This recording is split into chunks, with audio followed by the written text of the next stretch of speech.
Grande, grande y fuerte, es nuestro, Dios, más grande y fuerte, es nuestro, Dios.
Pero qué importancia tiene saber que tenía 5 pórticos.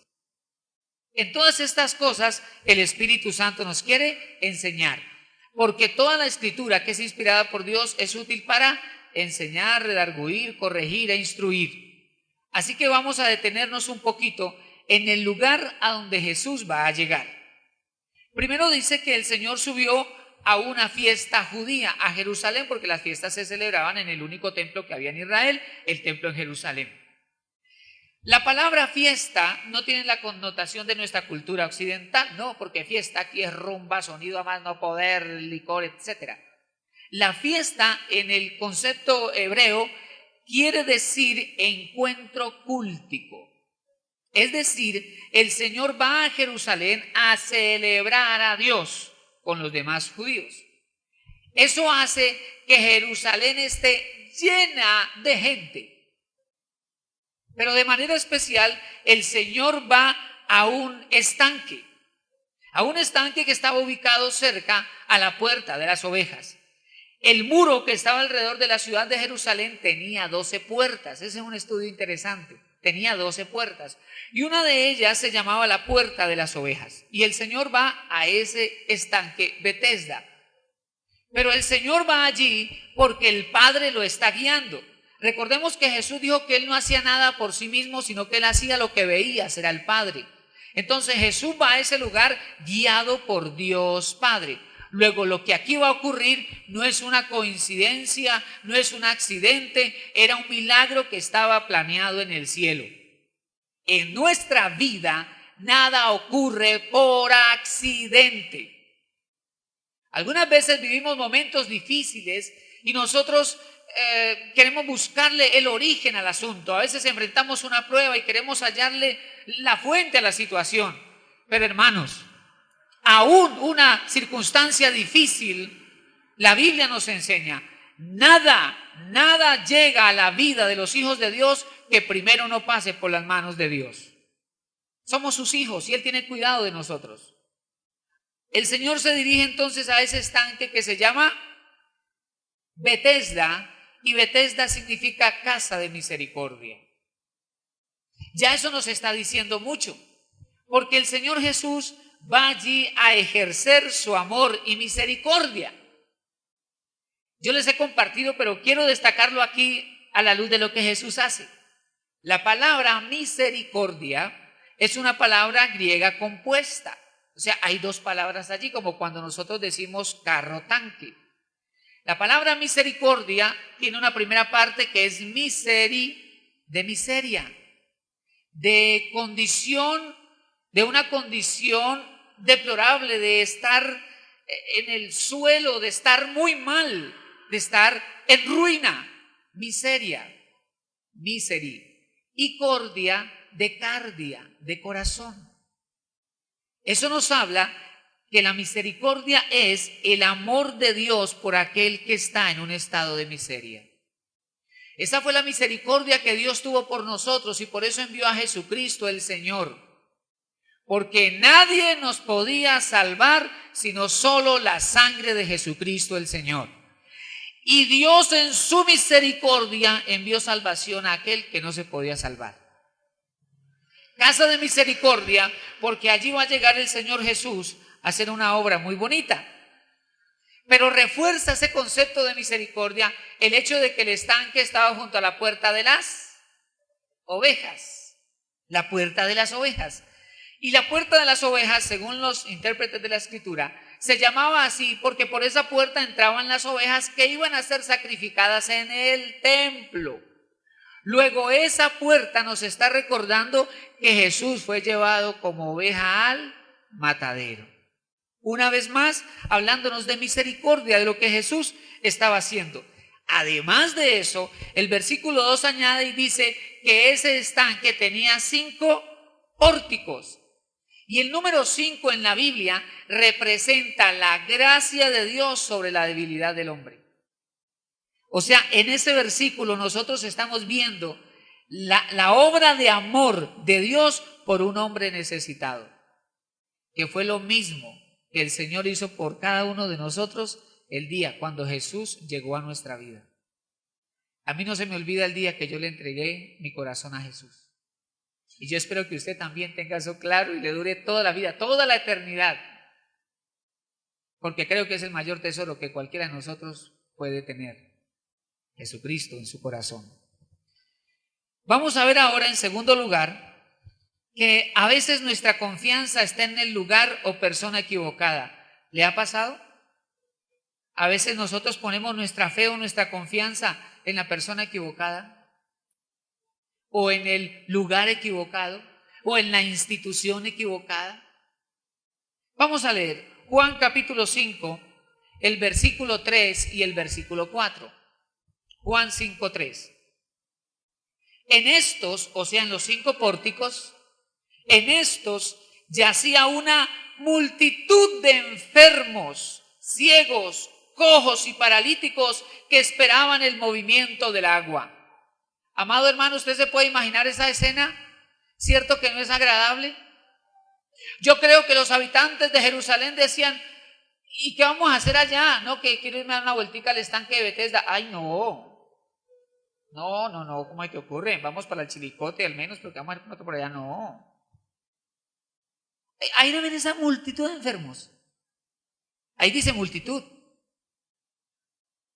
Y si dice multitud, imagínate no solo la cantidad de gente, sino la condición de los habitantes de Jerusalén. Entonces la jerarquía religiosa, los escribas y fariseos, acá en el templo, y allá había una multitud. Eso yo amo de Jesús. A Jesús no le importaba el templo, no le importaba ser aceptado por las autoridades escribas y religiosos, fariseos. Jesús atendía a los necesitados.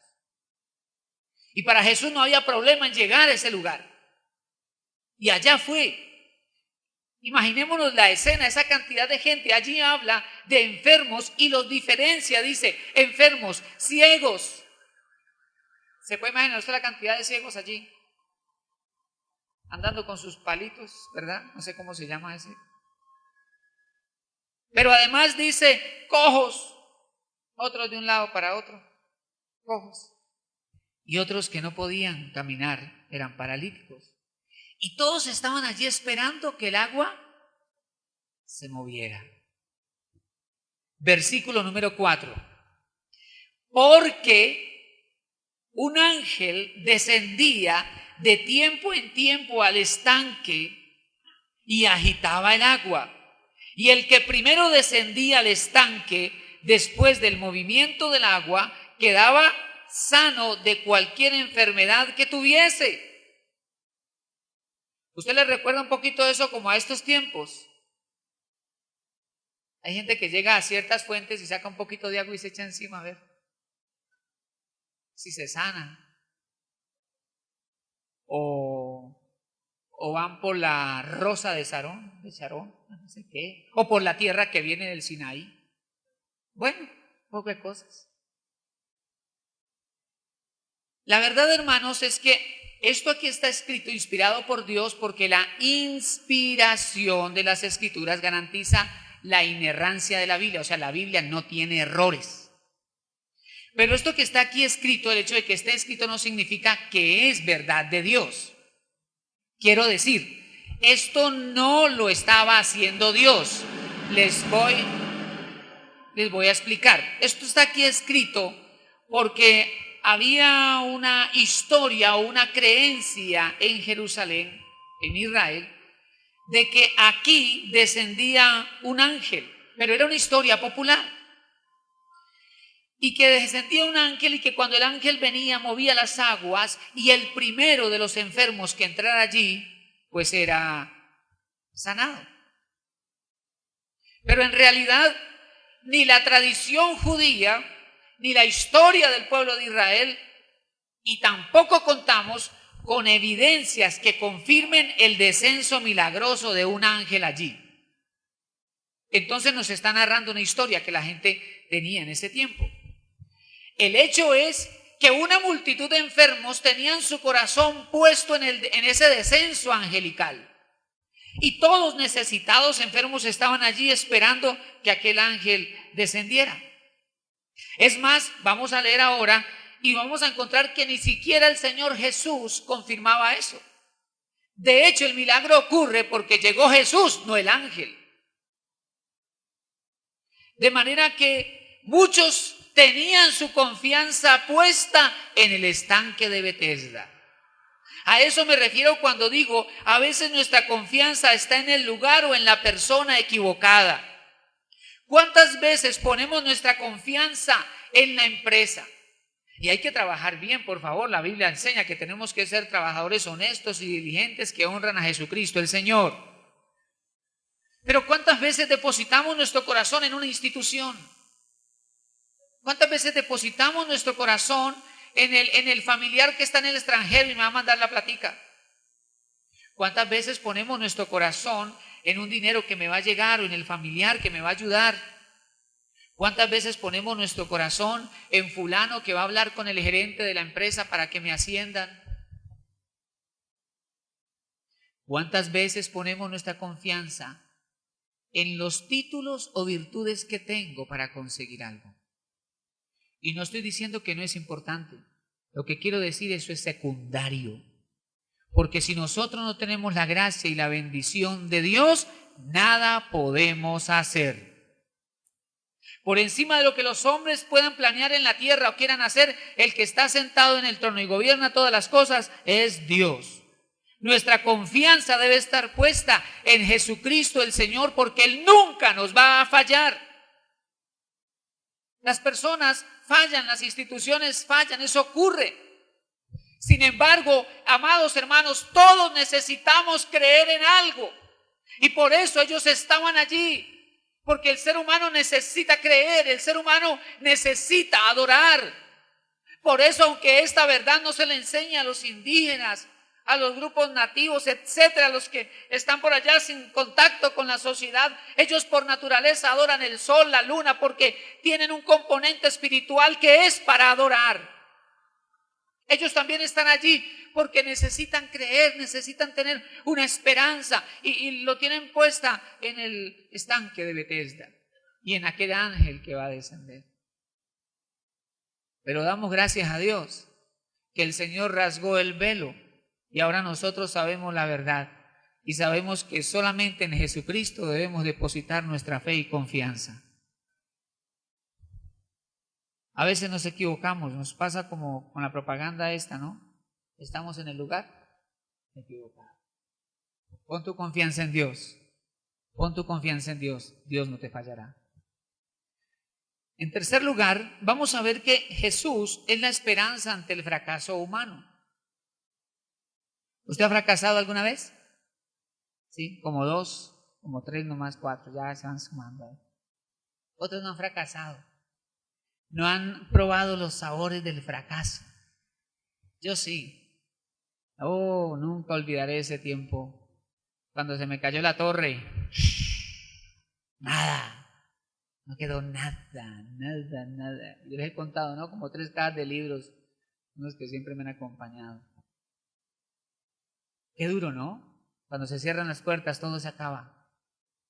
Qué duro cuando en la casa los problemas se multiplican, el negocio, las cosas se ponen difíciles y vemos como que todo se empieza a cerrar, y uno dice, Dios mío, ¿yo qué hago? ¿Cuál es la puerta? La puerta se llama Jesucristo el Señor. Y tal vez eso es lo que Dios quiere, que usted y yo entendamos que separados de Él nada podemos hacer. Lo que somos y hacemos es por Jesucristo el Señor. Vamos a leer Juan capítulo 5, versículos 5 al 7. Verso 5. Y había allí un hombre que hacía 38 años estaba enfermo. Dios de la gloria, 38 años, hermano. 38 años enfermo. Él no está en su casa, él no está viviendo en sociedad, él no está trabajando, ni siquiera está en el templo, porque por su condición la ley lo consideraba impuro. Él estaba en el medio de enfermos. Llevaba 38 años. Dice ahora el versículo número 6, que me parece hermoso aquí esto. Versículo 6, cuando Jesús lo vio acostado. Él no vio a Jesús, Jesús lo vio a él. Ustedes y yo no habíamos visto a Jesús. Es más, yo creo que ustedes y yo habíamos resistido a Jesús. Yo me le escondía al primo que me iba a evangelizar. Pero como era de la familia, entraba y me cogía. Yo, ¿cómo estás? Ah, sí, bueno. Y nos poníamos a estudiar la Biblia. Pero Él nos vio. Él nos vio. Y nosotros no lo habíamos visto. Yo trato de imaginarme el escenario en ese estanque y yo me imagino la cantidad de personas quejándose, como en un hospital. Pero todos ahí en medio de su dolor, y eso me cautiva también, todos en medio de su angustia con esperanza. Eso nos da ejemplo, porque hay quienes están sanos y no tienen ni esperanza. Ellos ahí en medio de eso y están esperando que suceda lo que popularmente la gente ha dicho. Pero llegó Jesús, y cuando Jesús llega, cualquier cosa puede pasar. Cuando Jesús llega, todo cambia, todo es transformado. No te quedes mirando la crisis que hay a tu alrededor, porque te vas a desgastar. Invierte tus fuerzas buscando a Jesús y trae la presencia de Dios a tu casa y la situación en tu casa cambiará.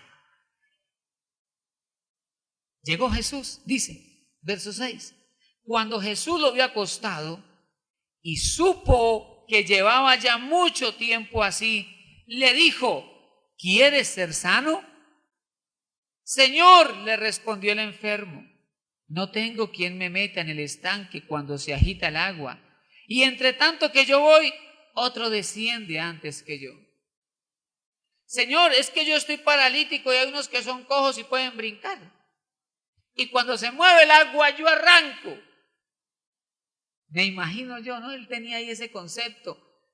Mire qué confusión había en su corazón, porque a veces el corazón vive una turbulencia. Él dice, yo estoy aquí esperando que se mueva el agua, pero es que cuando la muevan estos me llegan primero. ¿Qué hago? No, pero aquí yo quedo, ¿no? Y es esa lucha que a veces vivimos, amados, entre el creer y el no creer, entre la fe y tal vez no pase, y vivimos esa lucha como Jacob cuando oraba azarado porque su hermano Esaú lo quería matar y huía angustiado. Cuando el corazón está angustiado, cree pero no cree, como los discípulos adoraban pero no creían que había resucitado. A veces el corazón de nosotros es así, pero algo que tenemos que destacar de este hombre es que allí estaba. A pesar de todo, él perseveraba en su esperanza, en creer que podía ser sano. Ese hombre llevaba 38 años paralítico. La Biblia no nos dice a qué se debía su situación, si había sido un accidente, una enfermedad, o tal vez una dificultad en el periodo de gestación, en el momento del parto. Pero durante 38 años, ese hombre ha vivido bajo un manto de culpabilidad. 38 años y ese hombre bajo un manto de culpabilidad por la religión que habían establecido los escribas y fariseos. Ellos enseñaban entonces que si una mujer era estéril, si un hombre era ciego, si un hombre era paralítico, si tenía algún problema en su cuerpo, es porque había pecado. Y entonces Dios le estaba dando la espalda, estaba viviendo bajo el juicio de Dios.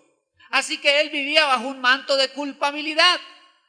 A veces sucede eso con el creyente. Es creyente, tiene la fe en Dios, pero pasan los años, ha nacido de nuevo y sigue viviendo bajo un manto de culpabilidad. Es que hace 10 años yo la embarré, es que hace 3 años yo la embarré, es que hace 15 años, es que si yo hubiera hecho esto, hubiese hecho aquello, es que en la familia donde nací, es que no sé qué. Y ese manto de culpabilidad está sobre la persona.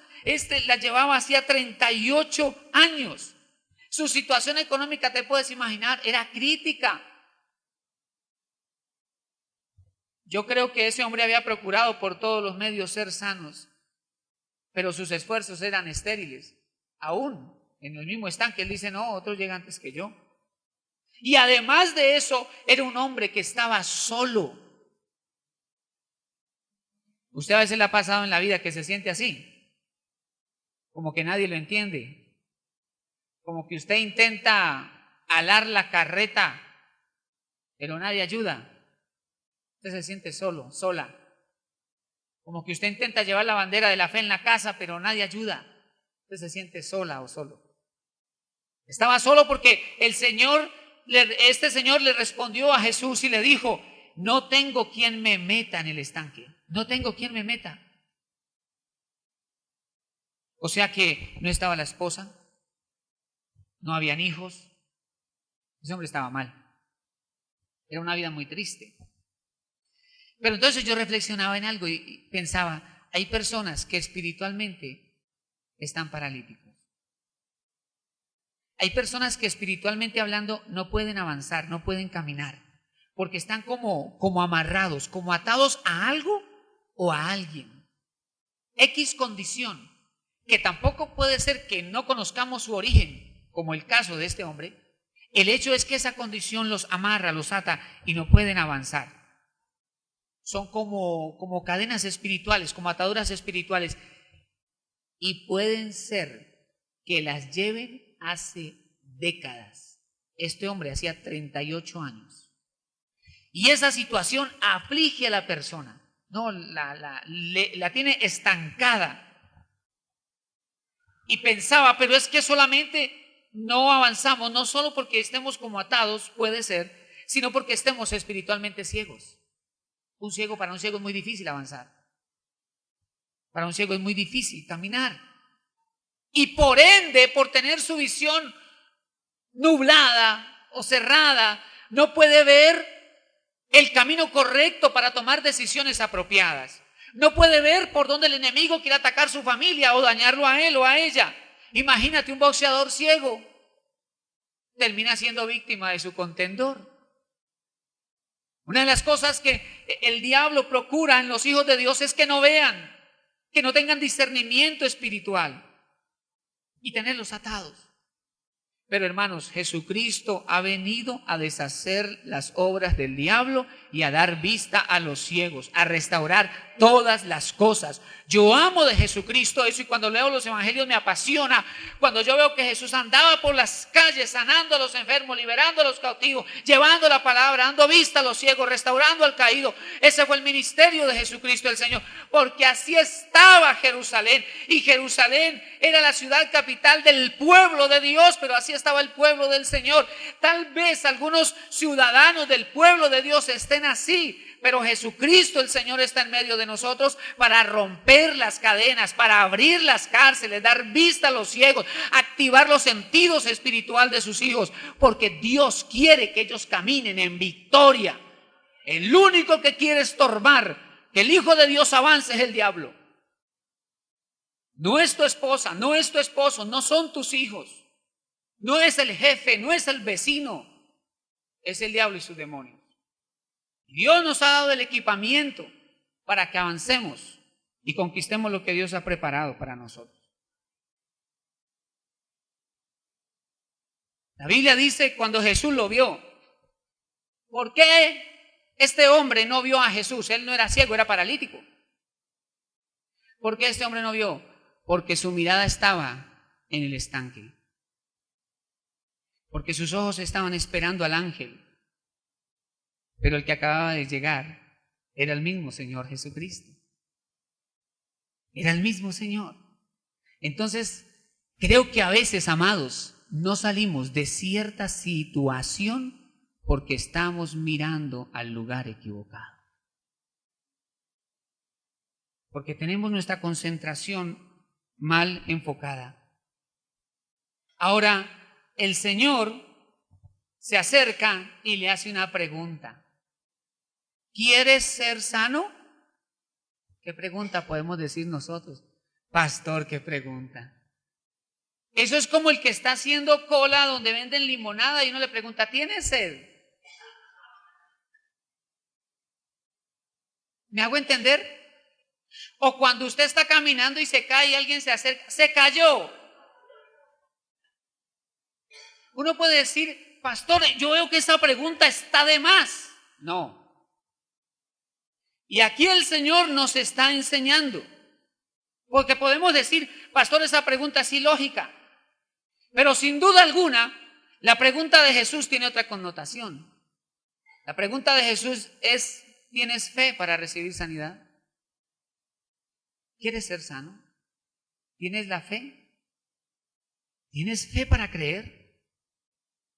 Pero creo que también la pregunta del Señor Jesús, la misma pregunta de Jesús, intenta sacarlo de su condición, porque déjeme decirle, hay personas que cuando viven bajo un manto de culpabilidad y empieza a transcurrir el tiempo y no tienen las herramientas, no tienen la oportunidad, no cuentan con la ayuda o no toman la decisión personal de salir de su condición, empiezan a habituarse a vivir así. Se acostumbran y puede decir, yo llevo 38 años con esta situación. Pastor, yo llevo 38 años fregando con el cigarrillo y ese mugre no lo puedo dejar. Pastor, ¿cómo le parece que mi abuelo era terrible con las mujeres? ¿Cómo se llama este cantante? El de ahora, hombre. Eso, ese sí, no lo vean, hombre. No, mi abuelo tenía un poco de mujeres, pastor. Mi papá era terrible. Yo le conocí por lo menos 3. ¿Y yo qué hago, pastor? Yo lucho con lo mismo. Claro que ya me he ido como acostumbrando. Llevamos 28 años en el matrimonio y ya, ¿qué va a hacer? Pero me siento mal, pastor. Me siento mal con eso y quiero cambiar. O nos acostumbramos en la vida a sobrevivir y no luchamos por los sueños que Dios ha puesto en nosotros. Entonces ya nos acostumbramos y nos quedamos allí. Eso es como aquel preso que después de 40 años en la cárcel llega el día y le dicen, mañana sales libre. Y dice, no, yo ya no quiero salir. Ya me acostumbré a vivir aquí. Es más inseguro afuera que acá adentro. Aquí ya todos me conocen y me respetan. Yo no quiero salir. Ya me acostumbré a vivir así, preso. ¿Me estoy haciendo entender? Así que la pregunta de Jesús también viene para ayudarlo a él a dar un paso.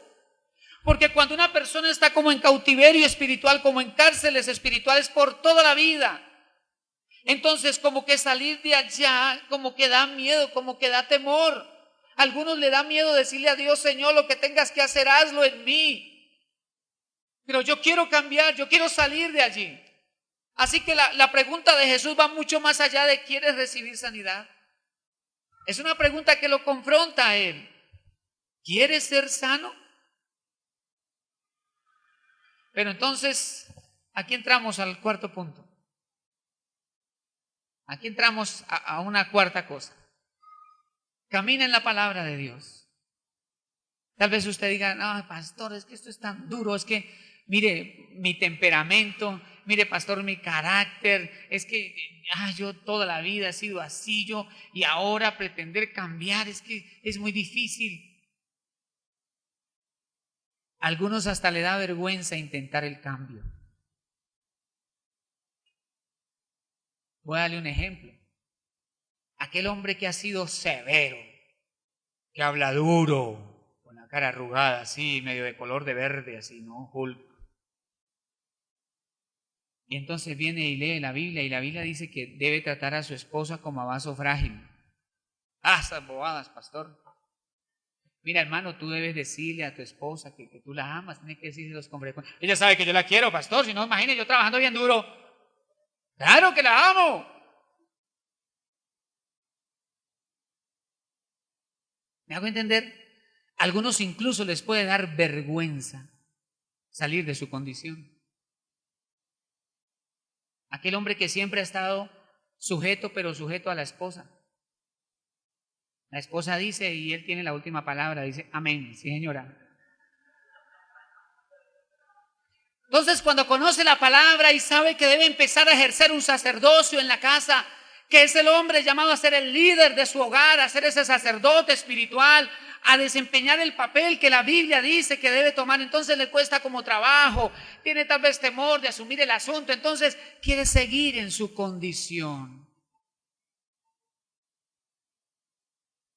A veces Dios pone delante de nosotros desafíos, cosas nuevas, y tú sabes que Dios te está llamando a dar pasos nuevos, a avanzar en Él, pero da temor. Y eso es lo que el diablo quiere hacer. Pero es necesario que nosotros obedezcamos a Dios, y cuando caminamos en su palabra, veremos la gloria del Señor, y haremos cosas incluso que otros no han hecho. Señor, le dijo Pedro a Jesús, si eres tú el Señor, manda que yo camine sobre las aguas. Ven, Pedro. Y Pedro caminó, él caminó sobre la palabra de Jesús y caminó. Los otros nunca hicieron algo así. Caminemos en la palabra del Señor y veremos y haremos cosas que nadie más ha visto. Juan capítulo 5, versículo 5. Juan capítulo 5, versículo 8 y 9. Jesús le dijo, levántate, toma tu lecho y anda. Y al instante aquel hombre fue sanado y tomó su lecho y anduvo, y era día de reposo aquel día. Si observamos las palabras de Jesús son muy puntuales, muy concretas. Observe el versículo 8. Jesús le dijo, levántate, toma tu lecho y anda. ¿Se observa que fueron cosas muy concretas, muy puntuales? Y el Señor le está dando a este hombre, lo está invitando a actuar. De hecho, le habla de 3 verbos: levantarse, tomar, andar. O sea, tienes que actuar. Y aquí un paréntesis. El miedo ata e impide a las personas caminar, avanzar.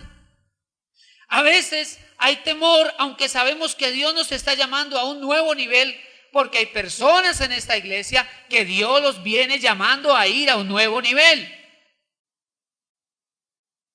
Sí, yo sé que a veces cuesta aceptar eso, pero así es. Dios los está llamando a un nuevo nivel. Y a veces dar ese paso puede dar como temor, como no, yo me quedo acá. No, pastor, seguro mató a confianza. Yo me quedo acá. No, es que no meterse allá el pastor. No, y es que mire, si uno se mete más, eso ya se levanta el diablo, eso se vuelve nada. No, yo me quedo aquí. Porque hay un temor. El enemigo quiere impedir el avance. Pero cuando usted va a Jesús, Jesús habla. Y a este hombre le dio verbos. Levantarse, toma, anda, actúa, deja la parálisis ya. Le está diciendo el Señor a este hombre. O sea, este hombre tenía que hacer algo. Por eso, amados, no solamente debemos confiar en Dios, tenemos que actuar también. Caminar sobre las palabras del Señor. Quiere decir, hagamos nuestra parte y Dios hace el resto. No le podemos dejar todo a Dios. Haz lo que te corresponde. Haz tu parte. Dios no lo levantó de allá. Él se tenía que levantar. Y el Señor le habló y le dijo, levántate. Y me gusta eso, ¿no? Como le dice, levántate. Y me gusta mucho eso porque notamos que Jesús no empezó a darle palabras de consolación. Jesús no le dijo, ay, pobre mío, tú tienes familia. No, ay, solito. ¿Cuántos años, hijo? Ay, qué pecado. Porque a veces cuando estamos en esa condición, paralíticos y sin caminar, queremos que la gente tenga lástima de nosotros. Ay, es que yo llevo tantos años en esta situación. ¿Y cómo estás? Mal, muy mal. ¿Cómo así? Sí, muchas dificultades, sí, muchos problemas. Lo que le pasó a Jesús es poquito para lo que me ha pasado a mí. No. Y entonces queremos encontrar ese... Miremos a Jesús. Levántate. Y ese hombre en mi agarró su leche y empezó a probar esos pies. Y quizá, amados, quizá ese levántate es una palabra de Dios para nosotros hoy. ¿Y levantarse de qué? Tal vez levantarse de la derrota. Yo no sé qué ha pasado.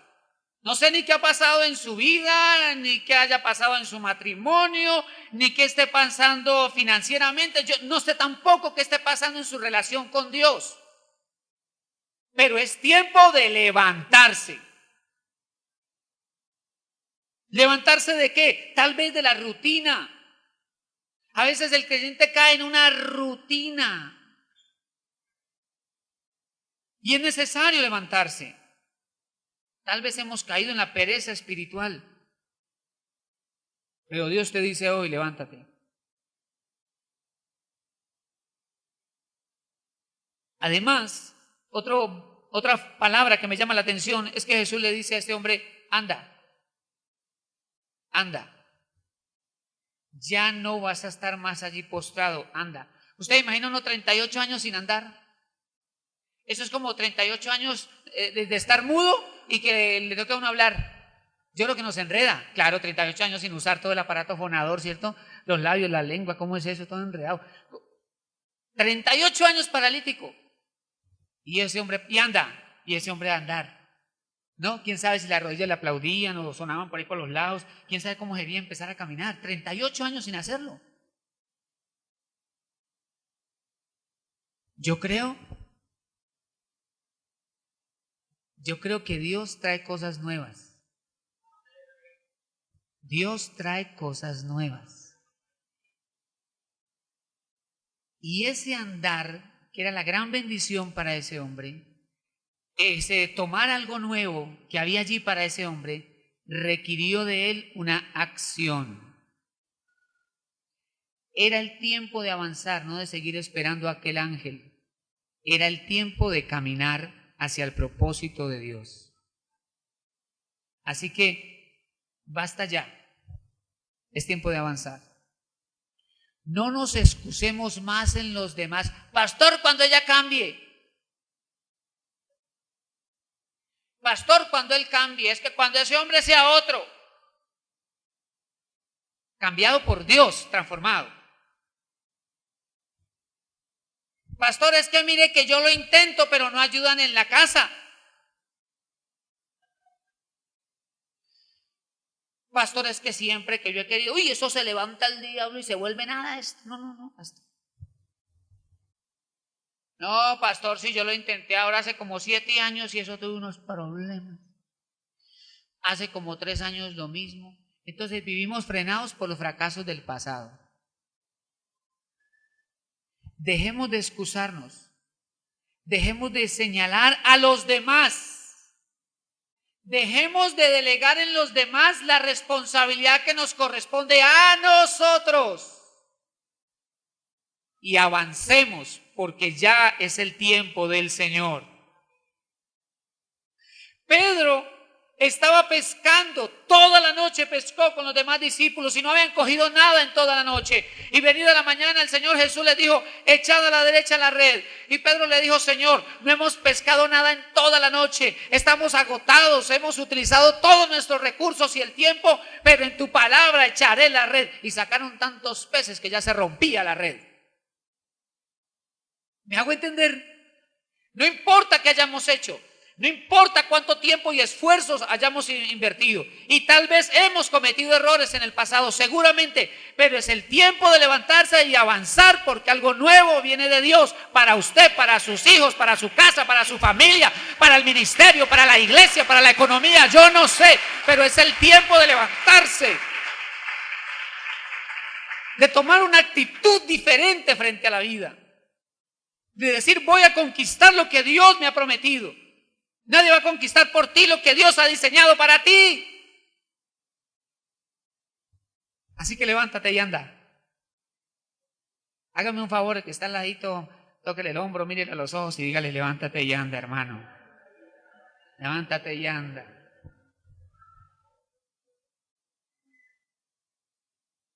Y en quinto lugar, para terminar, confía en Dios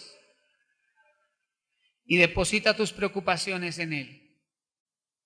Confía en Dios y deposita tus preocupaciones en Él. Es interesante, allí en Juan capítulo 5, versículo 9, la última parte. Juan 5, 9, la última parte.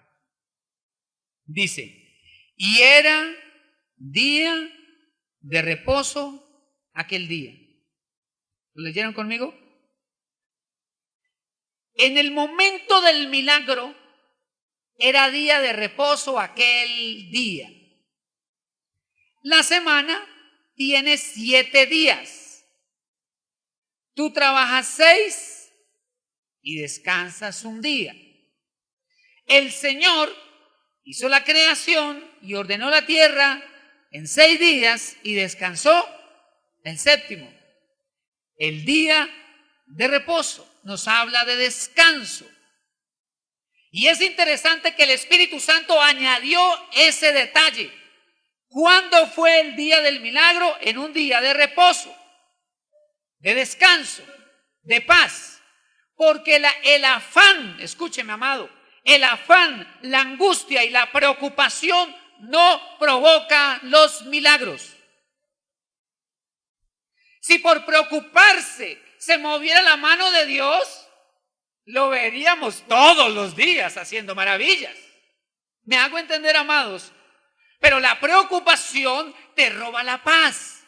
La preocupación te roba el gozo. La preocupación socava la fe como un río cuando se va llevando la tierra y en el borde hay una casa.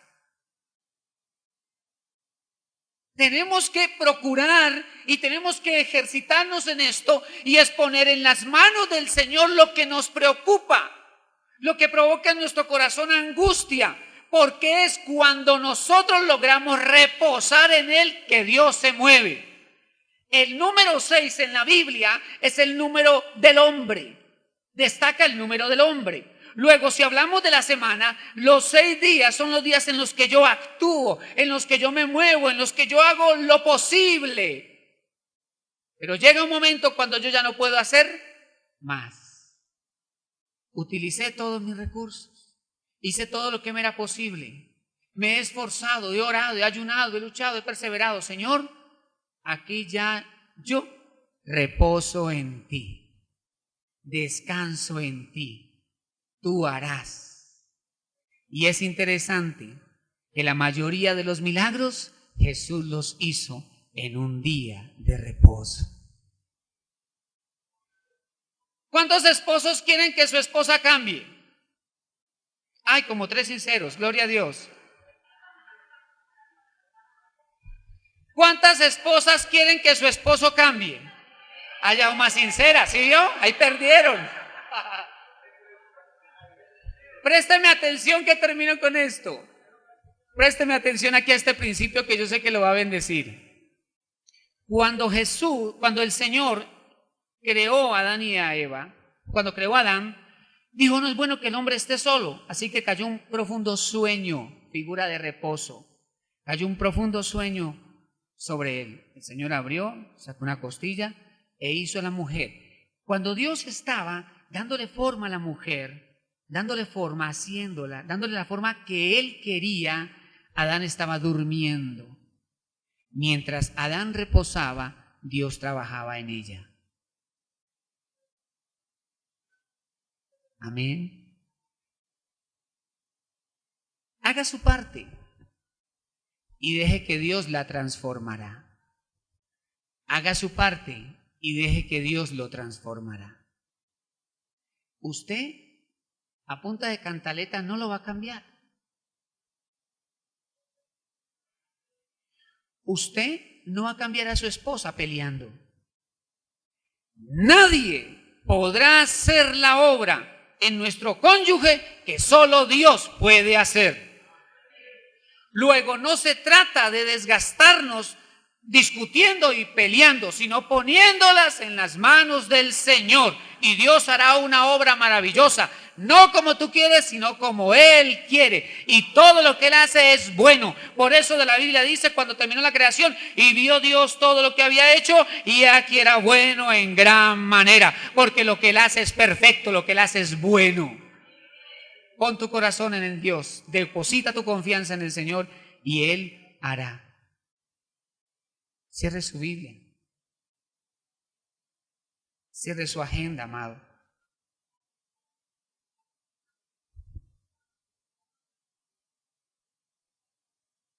Y yo quiero invitarlo en esta mañana para que tengamos un momento de diálogo con Dios. Pero yo quiero invitar a hacer algo. No nos apresuremos a orar. Primero pensemos qué le vamos a decir al Señor. ¿Dónde yo quiero ver su milagro? ¿Dónde yo quiero ver su mano trabajar? Y no necesariamente estoy hablando del otro, estoy hablando de mí. ¿Qué quiero Dios que haga en mí? ¿Qué tal si estamos de pie, amados? Me acompañan de pie. Amado Jesús, en esta mañana queremos darte gracias. Queremos darte gracias, Jesús. Queremos bendecirte, Señor. Queremos darte a ti la gloria, la honra, la alabanza, la adoración. Y decirte gracias. Gracias, Jesús. Gracias por tu inmenso amor. Gracias por tu cuidado, Maestro. Gracias. Gracias también por enseñarnos cada día, cada momento, a cada instante de nuestra vida, Señor. Gracias.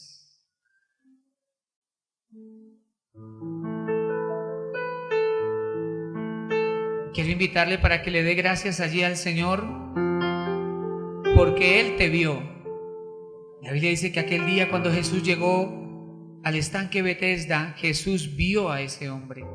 Él no vio a Jesús, Jesús lo vio. Jesús fijó sus ojos en él. Así como un día nosotros no vimos a Jesús, Él nos vio. Él vino a tu corazón, Él vino a tu vida un día. No sé hace cuánto, pero Él vino a tu vida un día. Y Él transformó todas las cosas. Y nos dio el tesoro más grande, que es la salvación.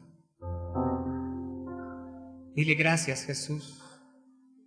Gracias por haber venido a mi vida un día. ¿Cómo no agradecerte, Maestro? ¿Cómo no amarte? ¿Cómo no seguirte? ¿Cómo no servirte? Gracias, Jesús. Gracias, Señor, por tu inmenso amor. Gracias. Gracias por tu paciencia con la cual trabajas con nosotros día a día, dándonos tu forma, ayudándonos a ser más como tú. Gracias, Jesús. Gracias, Señor, porque a veces, aunque en medio de las crisis quizá hemos dudado de tu mano allí, tú has estado en el asunto, tú nos has ayudado. Señor, gracias porque tú eres el que nos da la fuerza, el que nos da la capacidad de perseverar. Tú eres el que nos levanta y nos alienta. Y aunque en momentos de nuestra vida tal vez, Señor, hemos vivido soledad, haya estado tu presencia con nosotros. Y es esa presencia la que nos ha fortalecido.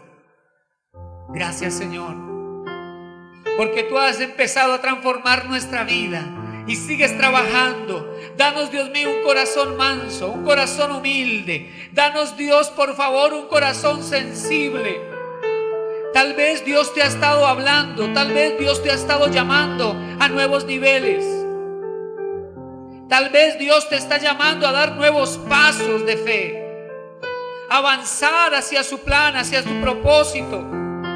Porque Dios te ha creado, te ha diseñado para algo especial. Dios tiene un propósito desde antes de la fundación del mundo contigo. Y tal vez en este caminar con el Señor han sucedido muchas cosas, decepciones, fallas, pecados.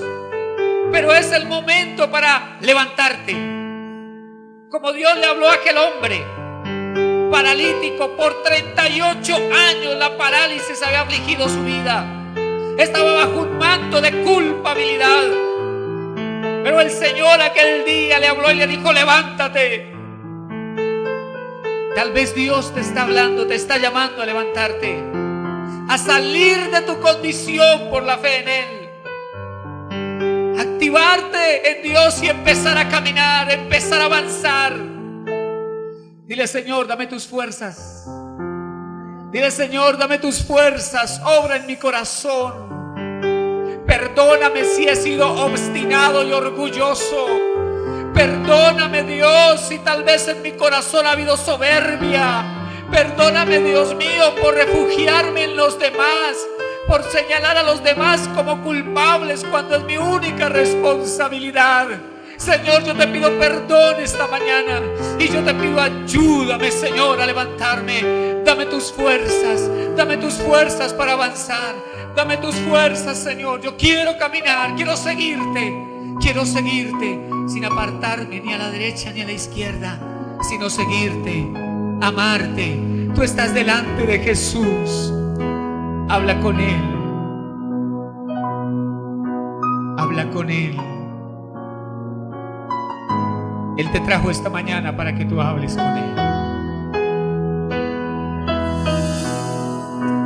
Desde mi corazón tú estás aquí, encontré Señor. mi salvación. Tú estás aquí, Señor. Gloria y majestad. Tú estás aquí, Señor. Quiero siempre contemplar. Tú estás aquí, Señor. Tú estás eres mi aquí. adoración. Tú estás aquí.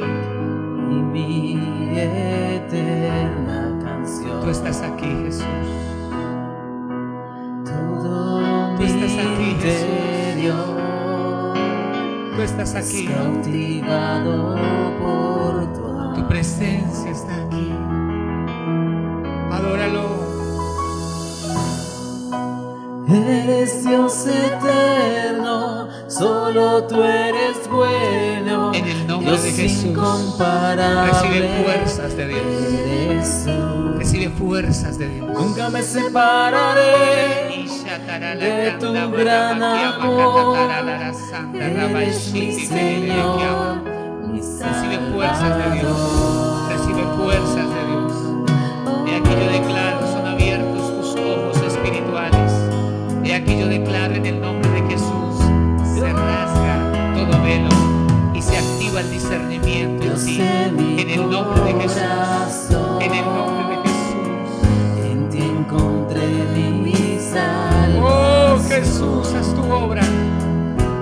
Oh, Gloria Jesús, y majestad. haz tu obra, Señor. Pero siempre con Haz tu obra, Jesús, haz tu obra, Señor. tú Tu eres mi misericordia, tu bondad, Señor, tu amor. Dile, Jesús, yo te necesito. Jesús, yo te necesito, yo te necesito. Todo Te necesito, mi Dios. interior Levanta tu clamor al cielo. cautivado Que se escuche en el cielo tu ruego. Oh, Señor. Eres Dios eterno, solo tú eres bueno, Dios incomparable. Haz tu Eres obra, tú. Jesús. Nunca me separaré Tu mano de tu poderosa. gran amor. Eres mi Señor, mi Salvador. Eres Dios eterno, solo tú eres bueno, Dios incomparable. Eres tú. Nunca me separaré de Hoy tu declaro, gran Dios mío, amor. tu presencia. Eres mi Señor, Hoy mi declaro, Salvador. Hoy declaro, Dios mío, tu poder venir sobre este lugar. Abre tus labios y comienza a declarar la buena palabra de Dios sobre tu vida. Declaramos en esta mañana cómo cadenas se rompen en el nombre de Jesús. Cadenas son rotas. Yo declaro, Dios del cielo, que cadenas que estaban atando, Señor, a personas, Dios mío, son rotas en el nombre de Jesús. Esas cadenas espirituales que estaban impidiendo, Señor, el avance, ahora mismo son rotas en el nombre de Jesucristo, por el poder de tu palabra, Señor. Esas ataduras, Dios mío, de miedo, de temor, ahora mismo se rompen en el nombre poderoso de Jesucristo.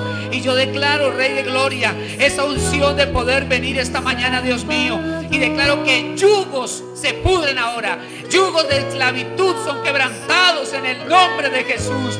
Declaro, mi Dios, Señor, que tú traes, Dios mío, activación a los sentidos espirituales. Se abren los ojos espirituales en el nombre de Jesucristo sobre tu pueblo. Discernimiento, Señor, en el nombre de Jesús. Discernimiento sobre tu pueblo, Señor. Y echamos fuera todo espíritu inmundo que ha querido impedir el cumplimiento del plan de Dios en las vidas. En el nombre de Jesús, en el nombre de Jesús, empieza a declarar la palabra del Señor sobre tu vida, la palabra de Dios sobre tus hijos, la palabra de Dios sobre tu casa. Hoy declaramos, Señor, que los pies de esta iglesia se mueven y comienzan a avanzar, y comienzan a avanzar en el nombre poderoso de Jesucristo. Tus hijos avanzan, la iglesia avanza hacia el propósito de Dios en Cristo Jesús, y todo obstáculo desaparece ahora en el nombre poderoso de Jesucristo. Yo declaro, Rey de Gloria, tu presencia, Señor, tu presencia venir sobre los hogares en el nombre de Jesús, en el nombre de Jesús. Señor, yo declaro como planes demoníacos que habían venido para dañar las familias ahora mismo son destruidos en el nombre poderoso de Jesucristo. Planes ocultos del diablo contra los hogares, planes ocultos de Satanás contra los matrimonios, ahora mismo son destruidos en el nombre poderoso de Jesucristo. Y tu iglesia, Señor, avanza, Declaramos milagros en las familias. Abre tus labios y dile: Dios, yo creo en los milagros que tú comienzas a hacer en mi casa. Señor, yo creo en los milagros que tú comienzas a hacer en mi familia. Señor, yo creo en tus milagros. Creo tu mano poderosa actuando a nuestro favor. Señor, declaramos tu mano delante de nosotros. Tu mano actuando, Señor Jesucristo. Hoy clamamos tu presencia en nuestro hogar, tu presencia en nuestra casa. Te damos gracias por hacerlo, Señor. Te damos gracias. A ti sea toda la gloria, toda la honra, todo el honor. Abre tus labios y dale gracias al Rey. Dale gracias al Señor. Amado Jesús, gracias. Amado Jesús, gracias. A ti sea toda la gloria, la honra y el honor por los siglos de los siglos. Amén y amén. Gracias, Jesús. Gloria a Dios. Gloria a Dios. Gloria a Jesús.